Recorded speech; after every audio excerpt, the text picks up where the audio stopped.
دیے ہوئے پر تیر کو کمپلیٹ کر دیتے ہیں۔ میں اپنے کام کو ہلکی سی مسکراہٹ کے ساتھ دیکھتی ہوں، جبکہ اب تیر دان میں موجود 7 کے ساتھ ٹیڑھے میڑھے تیر گنتی ہوں۔ قسمت کا شکر ہے، یہ پہلی دفعہ نہیں کہ مجھے بالکل شروع سے تیر بنانا پڑا، اور میری مسکراہٹ اس دور کی یاد پر اور گہری ہو جاتی ہے۔ میں تیر دان کندھے پر ڈال دیتی ہوں اور کمان کی رسی سینے کے آگے سے گزار لیتی ہوں، درخت پر بیٹھے پرندے کو الوداع کہتے ہوئے۔ میں گہری سانس لیتی ہوں اور پھر سے پانی کی طرف چل پڑتی ہوں، جس کی مجھے شدت سے ضرورت ہے۔ میرے قدم ہلکے اور خاموش ہیں جب میں زمین پر چلتی ہوں۔ میری آنکھیں کسی بھی جانور کی تلاش میں ہیں جسے میں کھا سکوں۔ وہاں جھاڑیوں میں سے کچھ درجن فٹ دور ایک موٹا سا خرگوش کود کر نکلتا ہے، بالکل اس بات سے بے خبر کہ میں اس کے پیچھے کیا ارادہ رکھتی ہوں۔ میں اپنا تیر کمان سے نکالتی ہوں، نشانہ لیتی ہوں، گہری سانس لیتی ہوں، بالکل ویسے ہی جیسے میرے والد نے مجھے سکھایا تھا۔ پھر میں تیر کو اس کے نشانے کی طرف اڑا دیتی ہوں، سیدھا خرگوش کی آنکھ کے پار۔ زمین پر گرنے سے پہلے ہی وہ مر چکا ہوتا ہے۔ میں فوراً جانور کو اٹھا لیتی ہوں، ایرو ہیڈ کو قریب کے ایک پودے سے صاف کرتی ہوں، امید کرتی ہوں کہ وہ زہریلا نہ ہو، اور تیر واپس تیر دان میں رکھ دیتی ہوں۔ پانی ڈھونڈو، آگ جلاؤ، کھانا کھاؤ، اور پھر میں دوبارہ چلنے لگتی ہوں، درختوں کی جڑوں پر ٹھوکر کھاتی، پتھروں پر لڑکھڑاتی ہوئی۔ انٹرسٹنگ۔ میں جھاڑیوں کے درمیان مستقل رفتار سے چلتے ہوئے اپنے خیالوں کو بے قابو ہونے دیتی ہوں۔ اپنے اوپوننٹس بال، میری پیٹھ پر پڑے سخت ہاتھ، اور وہ گرے آنکھیں جو میرے چہرے کا جائزہ لے رہی ہیں۔ میں چڑھ کر سانس بھرتی ہوں اور ایک پتھر کو ضرورت سے زیادہ زور سے لات مار دیتی ہوں۔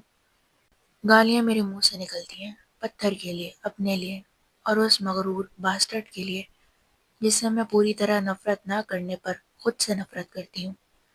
سورج آسمان پر اپنی ڈھلتی ہوئی راہ پر ہے جب میں ہریالی کو کچلتے ہوئے آگے بڑھتی ہوں، اور ان مکڑیوں کے جالوں پر گالیاں دیتے ہوئے جن سے میں گزرتی ہوں، اور ان بڑے بڑے مکڑوں پر جو ان کے ساتھ ہوتے ہیں۔ ایک سائٹ میری طرف آتا ہے اور میں اس کی موجودگی کو نظر انداز کرنے کی پوری کوشش کرتی ہوں۔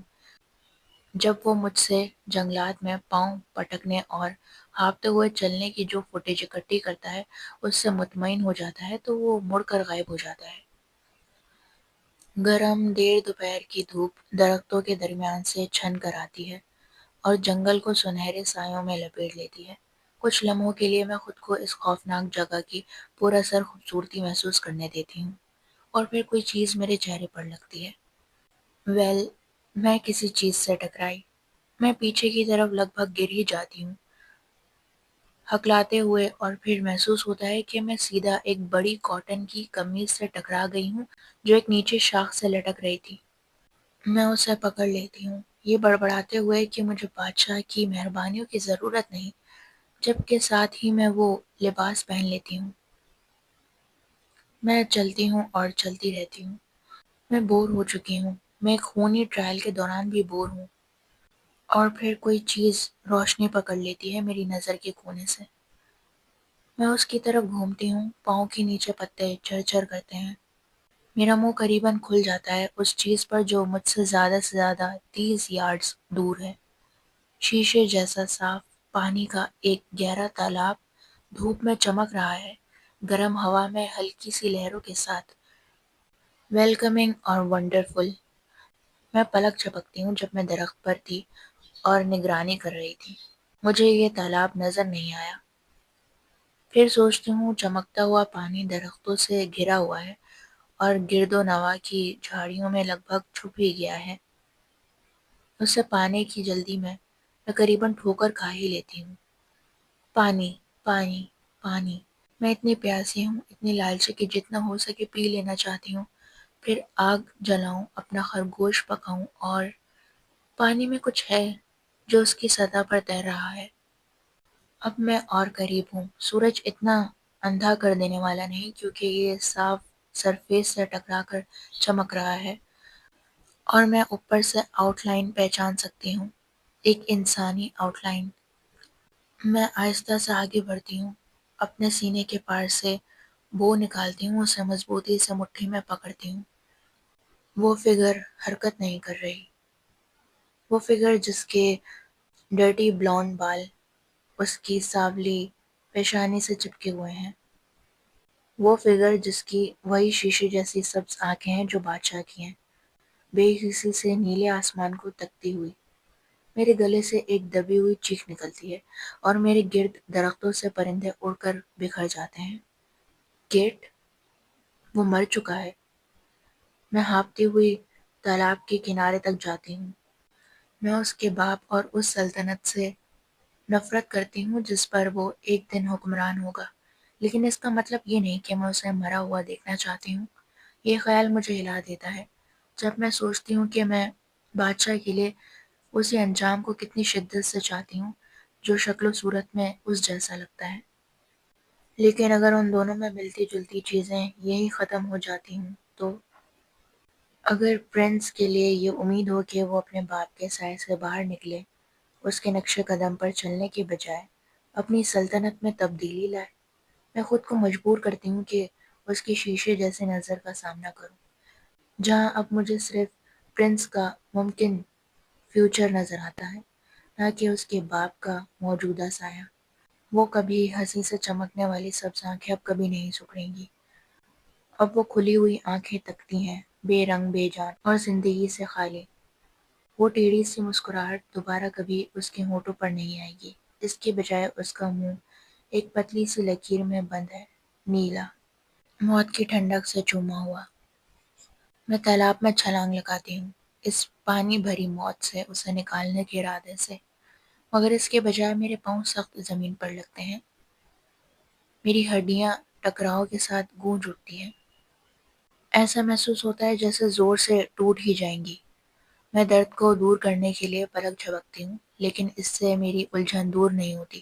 اچانک میرے پاؤں کے نیچے کوئی تالاب نہیں ہوتا، نہ ہی سطح پر کٹ کی لاش تیر رہی ہوتی ہے۔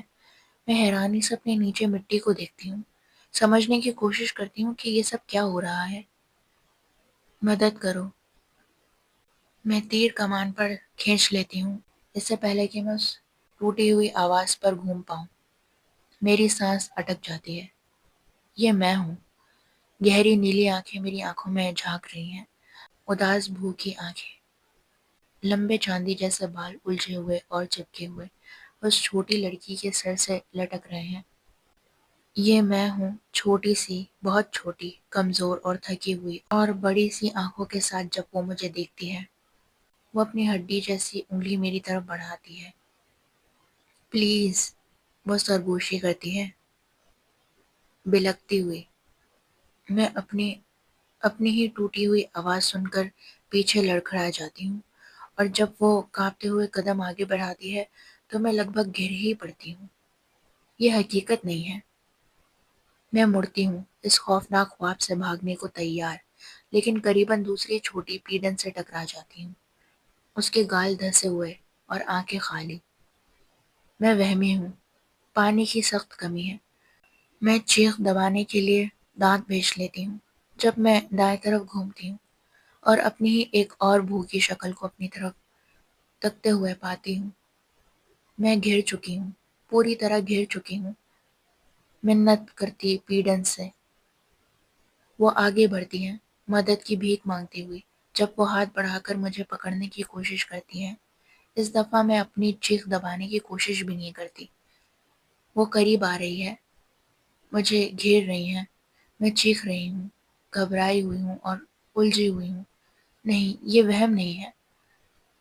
وہ لڑکھڑاتی ہوئی میری طرف آتی ہیں، ایسی مدد چاہتے ہوئے جو میں انہیں نہیں دے سکتی۔ یہ ایس ہے، یہ جان کر بھی میں انہیں دیکھنے کی ہمت نہیں کرتی، خود کو دیکھنے کی بھی نہیں۔ میں ان کی مدد کی غور سننا برداشت نہیں کر سکتی، جبکہ میں کچھ بھی نہیں کر رہی۔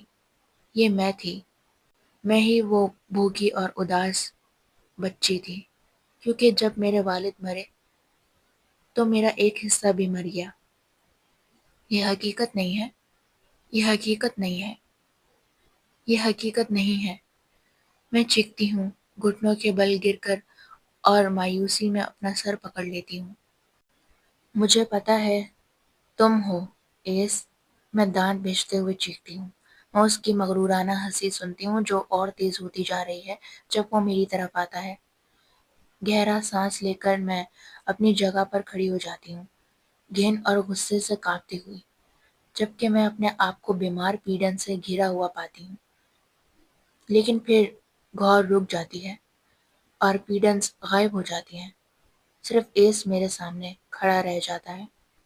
اس کی نظر اس تیر پر جاتی ہے جو اس کے سینے کی طرف تنا ہوا ہے، پھر واپس میری طرف آتی ہے۔ وہ مسکرانے کی جرات کرتا ہے۔ ہیلو پیڈن، اس کی آواز میں فخر ہے جب وہ بھویں اٹھاتا ہے۔ اپنے ینگر سیلف کے ساتھ کیچ اپ کرنے میں مزہ آیا؟ تم گھٹیا ہو، میں تھوکتی ہوں، اپنی کمان کی ڈور اور زور سے کھینچ کر۔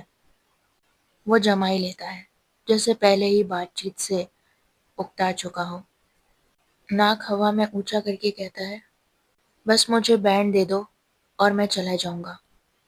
ایک وقفہ، بلکہ میں تمہیں خود اتارنے بھی دوں گا تاکہ میں تمہیں کٹ نہ کر دوں۔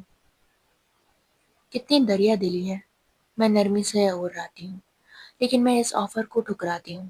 میرے دانت نظر آ رہے ہیں اور میں مشکل سے اس کے سیاہ دل کی طرف تیر چلانے سے خود کو روک پاتی ہوں۔ وہ آنکھیں جھپکتا ہے، غصے کے ساتھ اپنے بھورے بال چہرے سے پیچھے کرتا ہے۔ ٹھیک ہے، اس کی آنکھیں اندھیری ہو جاتی ہیں۔ جیسا تم چاہو، مجھے گندگی میں ہاتھ گندے کرنے میں کوئی مسئلہ نہیں۔ پھر وہ لمبے قدم اٹھاتے ہوئے میری طرف بڑھتا ہے، میرا بازو پکڑنے کے لیے ہاتھ بڑھاتا ہے۔ میں ذرا بھی دیر نہیں کرتی اور اس کی ران میں تیر چلا دیتی ہوں، زخمی کرنے کے لیے، مارنے کے لیے نہیں۔ میں بادشاہ اور عوام کو وہ نہیں دیتی جو وہ چاہتے ہیں، موت۔